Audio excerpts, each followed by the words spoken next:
What is going on, guys? Corrosive Bullet here. I'm going to be talking about our deck profile for the Trunks leader. Now, as mentioned in the last deck profile video, this is clearly subjective. This is my particular playstyle, how I want to play, and what I have personally found successful for me.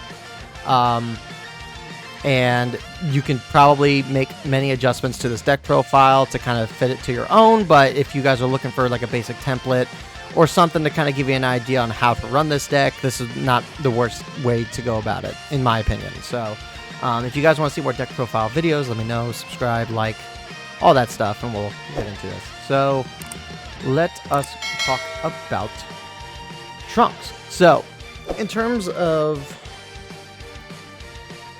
leader cards, for I think blue in general is very undertuned. I think blue next set is going to see a resurgence in terms of balancing it out compared to stuff like green and whatnot. But I mean, Trunks in itself is a very versatile leader here. He's not doing anything too crazy. He's a drawer on his front side, on his back side. Once per turn, you're able to choose a battle card with up to 3 or less cost and return it to the owner's hand. This is great, not only against your opponent, if you want to mitigate some boards, a little bit of the board, but you can also use this on your own cards, which we'll get into some of the bulk of what this deck kind of wants to be doing in a little bit. But having that versatility actually gives you a lot to work with. And it honestly helps to make this deck probably one of the more big brain decks to have to use. When I run this deck, I find myself having to actually like sit and think about how I want to approach my next turn. And it's kind of just a fun way to play. It's very different from playing any other archetype in the game right now. So it's in that aspect, I think it's kind of fun. So let's get into our 1-drops here. So we're running 3 Haru and Makis. On play, if you have 7 or fewer cards in your hand, you could choose 1 Trunks Future and it gets 10,000 power for the turn. This is great come late game. I think if there's one thing that most blue decks have issues with, and especially Trunks in general, is endgame aggression. There's not a whole lot of endgame cards for blue to really play, and in terms of keeping those cards on the field, I think they're very easy to remove. The Double Strike Vegeta is only a 5-drop, and, obviously, green has abilities that are able to clear that. Yellow has abilities to be able to keep it in rest and stuff like that. 35k is not that hard to overcome in a red deck, where a lot of neg effects are placed. So, having something like this to supply a little bit of aggro on your leader, who is never going to be affected by your opponent's cards, is actually really nice. I only run 3 because I'm mostly using these guys for endgame push and maybe some mid game push, but I'm not really using them much in the early game.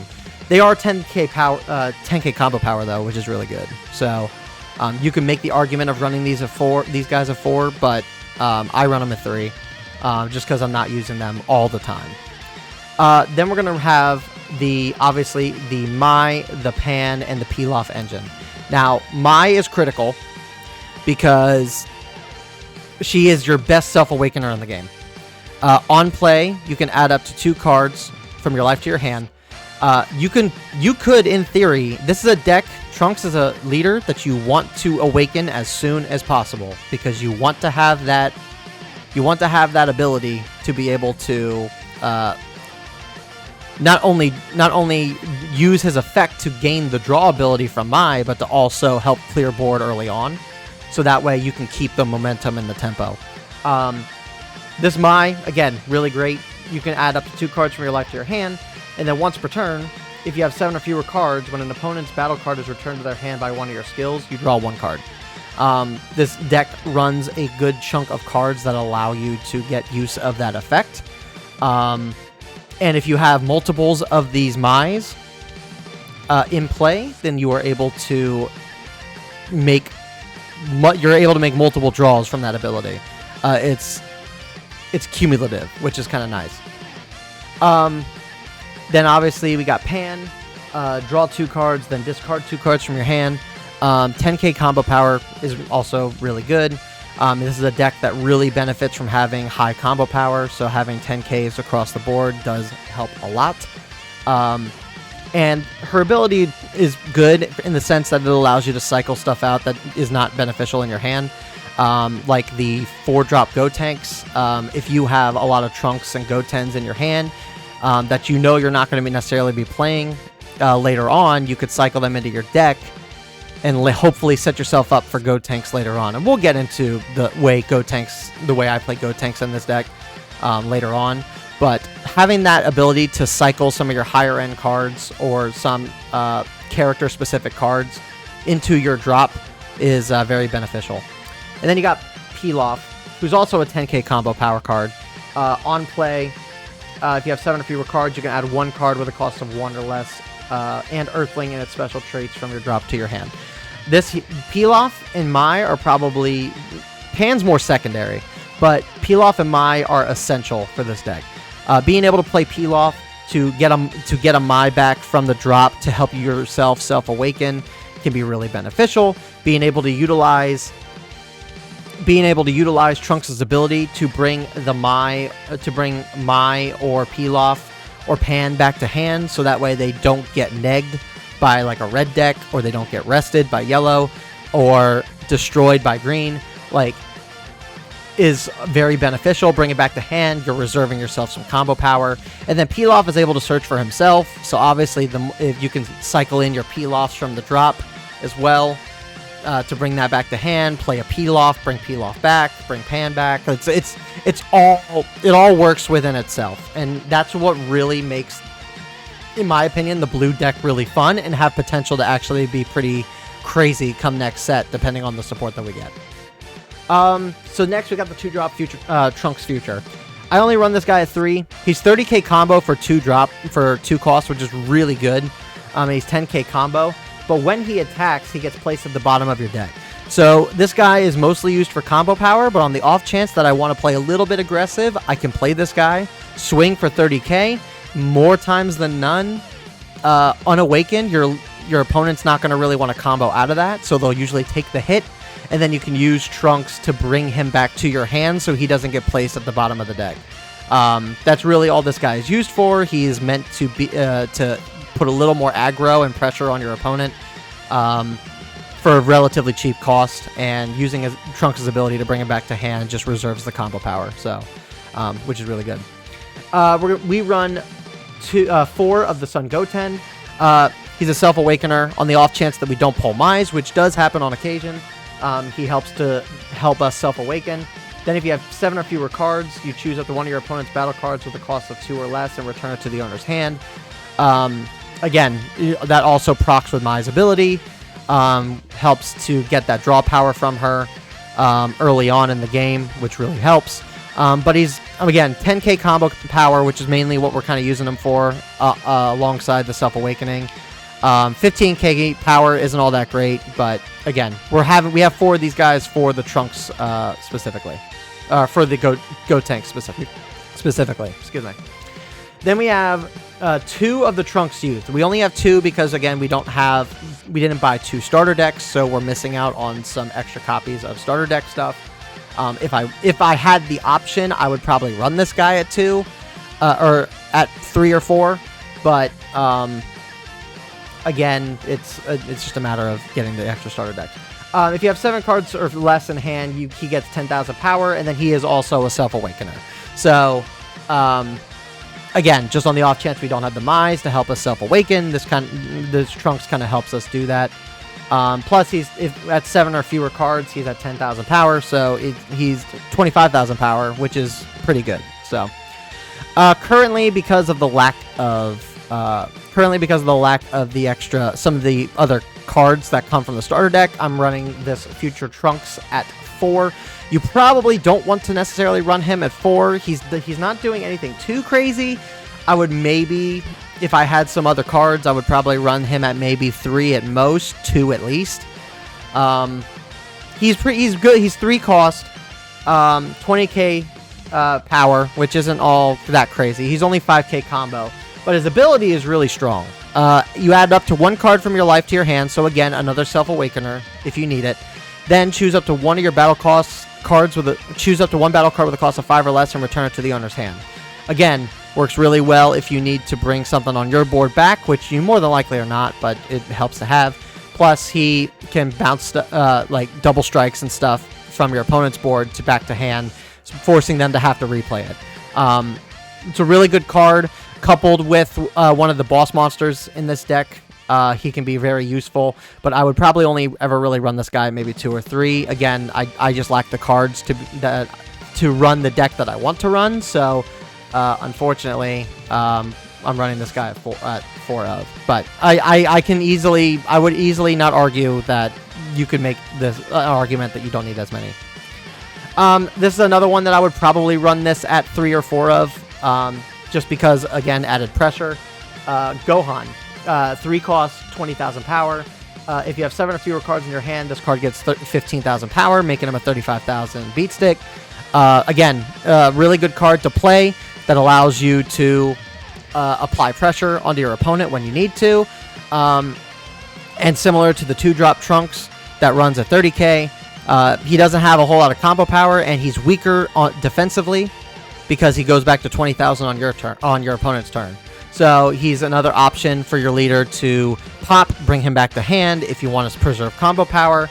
But just really like real quick, throw on the board, swing at leader to apply pressure and be a little aggro, and then maybe bring him back to hand.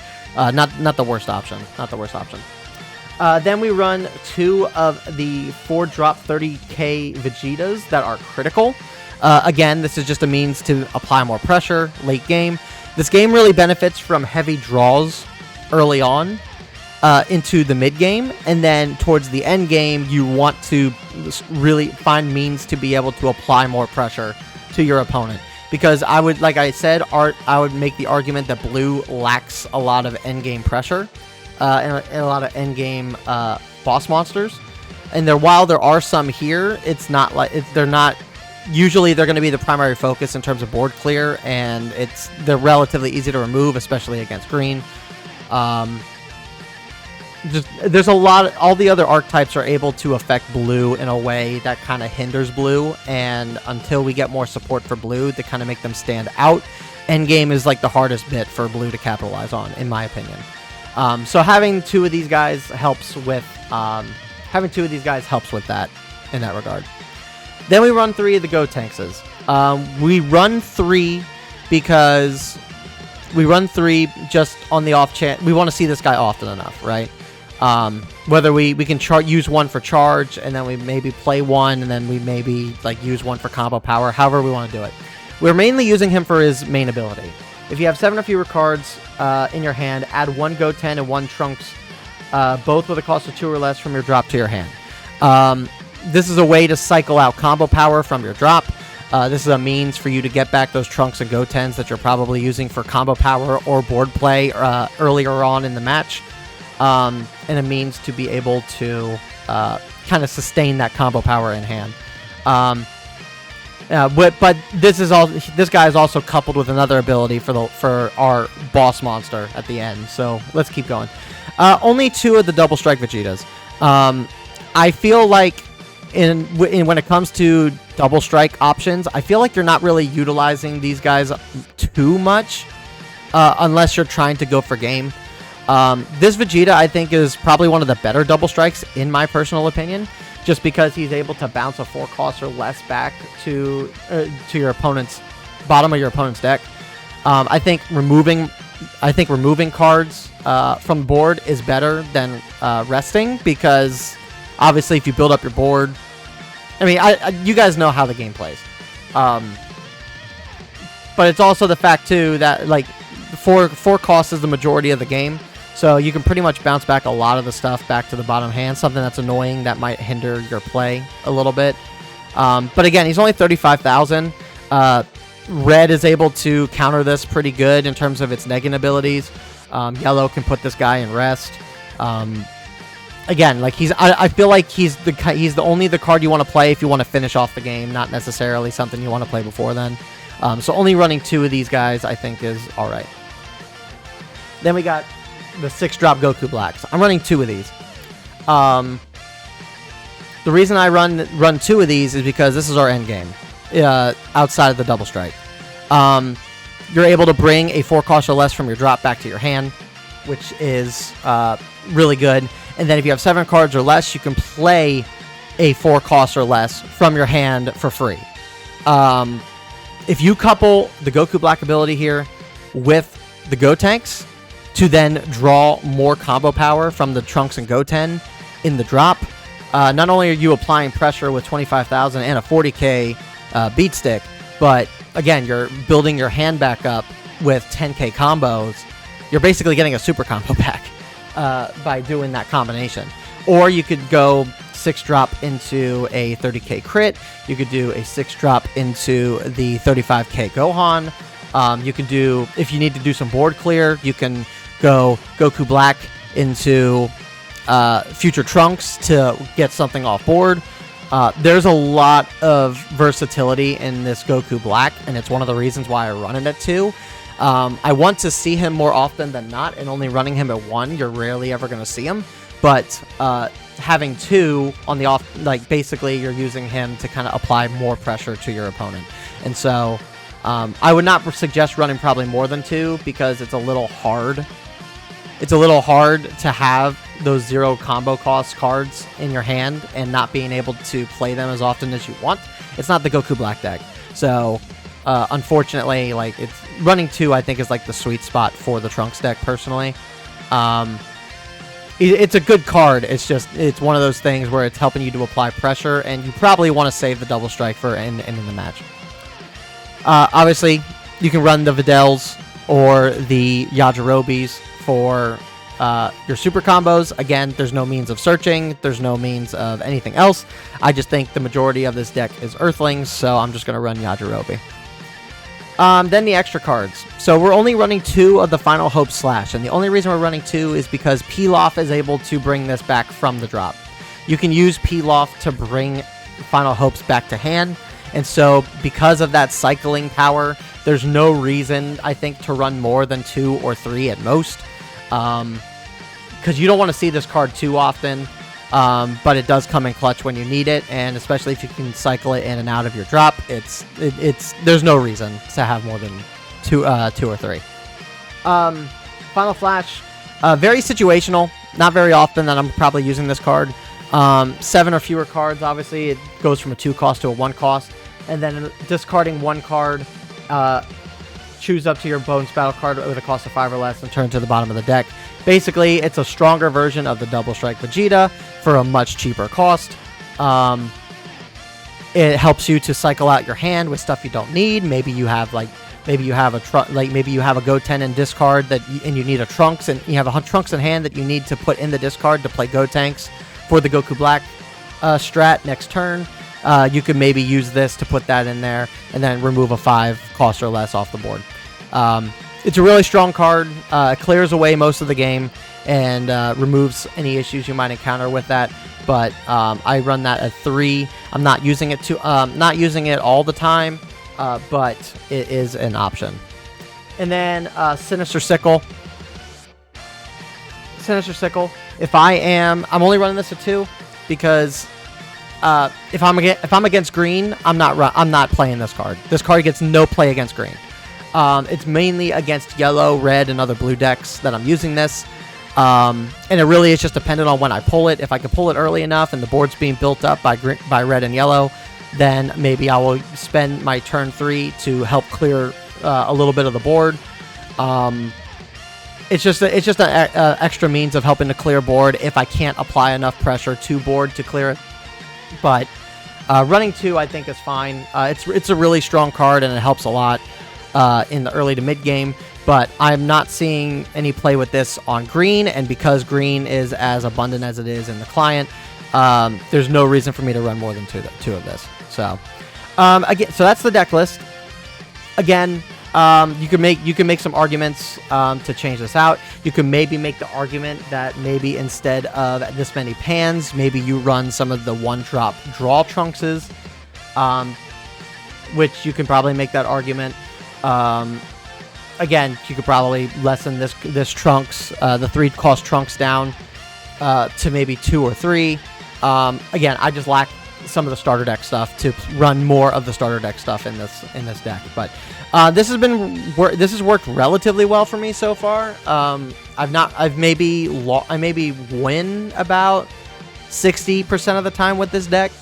Again, but you can make changes to this and have it flow a little bit better. But primary reason you want to play this way is just for the draw power that you can potentially get. And the early Self-Awakening helps a lot to get that ability out. So let me know what you guys think down in the comments. What would you do with this deck to make it a little bit better? Let me know what you guys think. Subscribe if you liked what you saw today. Like the video, and I will see you guys all in the next one. Peace.